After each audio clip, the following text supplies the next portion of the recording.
Passport হচ্ছে একজন নাগরিকের তার জাতীয়তা এবং তার নাগরিকের একটি পরিচয়ের অন্যতম একটি ডকুমেন্ট। দীর্ঘ 9 মাস এই অফিসটি কার্যক্রম বন্ধ ছিল। তো আমরা পাসপোর্ট অফিস এবং স্বরাষ্ট্র মন্ত্রণালয়ের সাথে যোগাযোগ করেছি, তাদের প্রতি কৃতজ্ঞতা জানাচ্ছি। তারা দ্রুতই এই পাসপোর্টের কার্যক্রমটি আবার চালু করার উদ্যোগ গ্রহণ করেছে এবং আজকে আমরা সেটি চালু করব। আপনারা জানেন যে নারায়ণগঞ্জ একটি শিল্প ঘন একটি জেলা।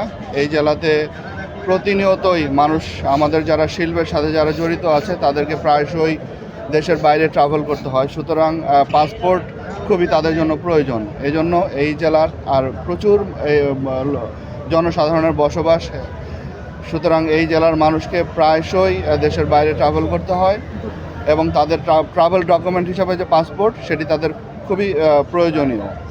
তো সেই লক্ষ্যে আবার এটি নতুনভাবে চালু হচ্ছে। আমি বিশ্বাস করি যে এই জেলার মানুষের যে ভোগান্তি ছিল পাসপোর্ট নিয়ে, সেটি দূর হবে।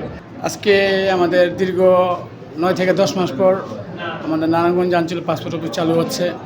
আমরা এই যে আমাদের রিনিউ পাসপোর্ট ডেট শেষ, আমি উমরা হজে যাব, সবাই আমার জন্য দোয়া করবেন। এবং আমি আজকে এখানে আসছি, আমি আজকে প্রথম দিন পাসপোর্ট অফিস ওপেন করার পর আসছি আমার পাসপোর্ট রিনিউ করার জন্য।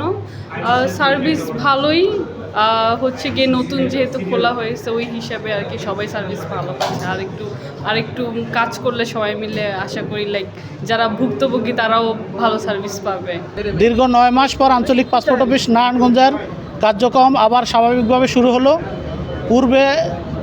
পুরানো পাসপোর্টগুলো আগারগাঁ থেকে আমরা অলরেডি ডেলিভারি দিয়েছি এবং কারো যদি ডেলিভারি পেতে সমস্যা হয় তাহলে তারা আঞ্চলিক পাসপোর্ট অফিস নারায়ণগঞ্জ অথবা আগারগাঁ বিভাগীয় অফিসে যোগাযোগ করলে আগের পাসপোর্টগুলো পাবে। তো 9 মাস আমরা করতে পারি নাই পাসপোর্টটা, এখন আমরা কার্যক্রম শুরু হয়েছে, এই জন্য বেশ খুশি এবং আলহামদুলিল্লাহ, এবং খুব নিয়ম শৃঙ্খলা মানা হচ্ছে, এটা আরও বেশি ভালো লাগতেছে। বললাম ধৈর্যের ফল মিষ্টি হয়, আর নিয়ম শৃঙ্খলা যেখানে আছে সেখানে একটু বিলম্ব হবে এবং এটা মেনে নিতে হবে।